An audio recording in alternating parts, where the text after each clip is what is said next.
Let me pose this hypothetical question for you. What if you only had 5 to 10 years to live? And over that time, your health is going to get progressively worse. What are you going to do? How are you going to spend your time and your energy, that precious time that you have left? Well, maybe you'll say, I got to get on that bucket list. I better start traveling. Or you might say, you know, I need to retire so I can spend more quality time with my friends and my family. And both of those would be great ways to spend your remaining years. However, this question was not hypothetical to my late husband, Charles. You see, he got a rare neurological disease that over 5 years took away his ability to read, to write, to walk, to talk, and finally take care of himself in any way. And this disease started when he was 45 in his career, midway through. So what did he want to do? Now, his disease was much more aggressive than Parkinson's. It was called cortical basal degeneration, in case you're interested. So Charles determined, with that real question in mind, that he wanted to do 2 things. He wanted to keep working, and he wanted to keep volunteering. Let me explain why. You see, he knew his purpose and his mission in life.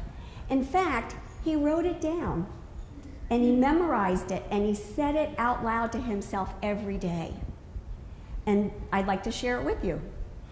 He said, I will make a significant difference in the world by bringing peace to people who are in turmoil, healing to those who are wounded, hope to those in despair, and purpose to those who are drifting.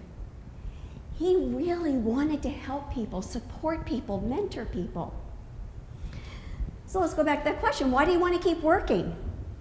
Well, he wanted to keep working because he worked at a pretty special company.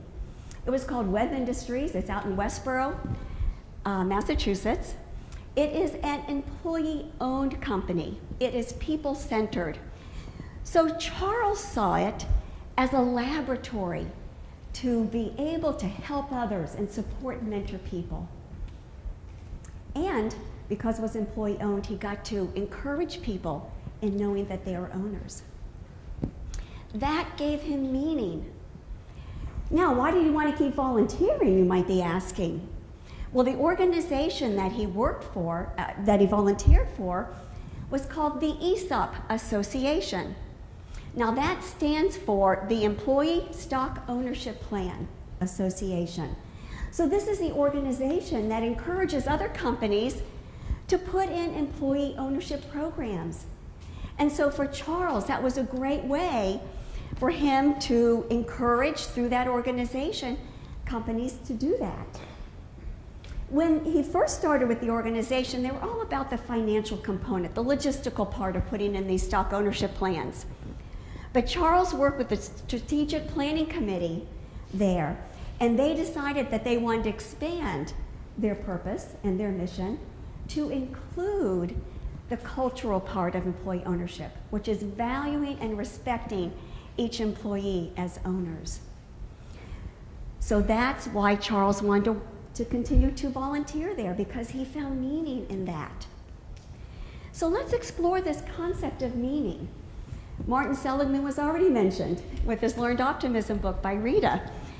He has been known as the father of positive psychology. He was the president of the American Psychological Association at one point in time, and he was looking at this and realizing we need to understand what makes people well, what gives them optimism.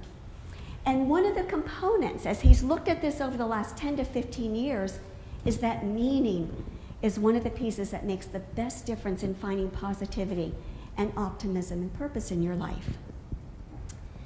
So let's explore what meaning could look like for you.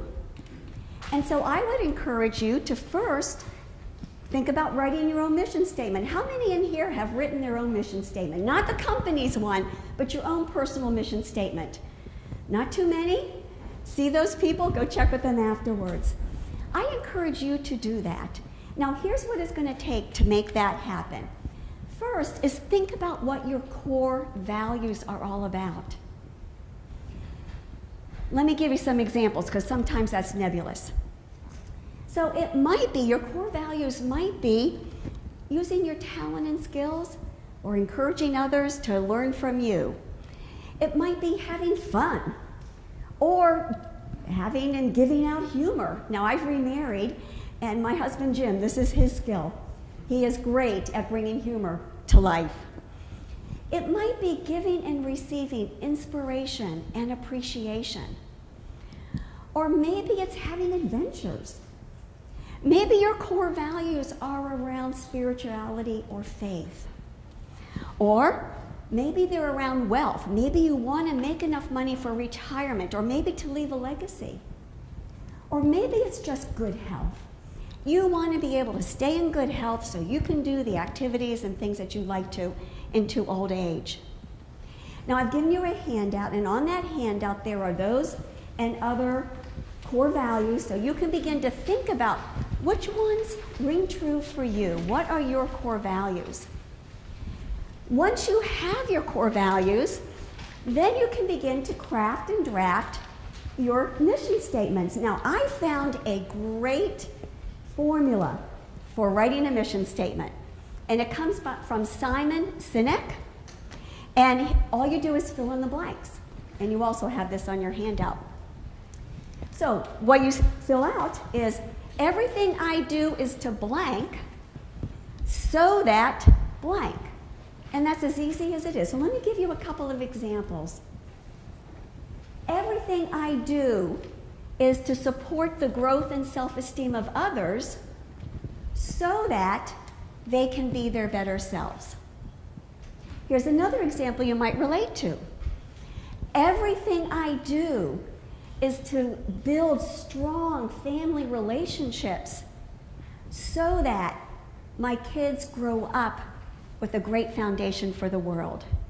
I'll give you one more. Everything I do is to grow in my work and career so that I can live the life I'd like to live. So I hope that's given you some ideas of how to write your mission statement, because here's the trick. Once you have that in mind, you can then use that as your compass. This is a thought from Barbara Fredrickson, another research psychologist. She says, when we know our mission and our purpose, we know which way to go. We know what's true north for us. So we know where to align in our work. We get opportunities at work. We know if they fit with our core values, and yes, we want to do that.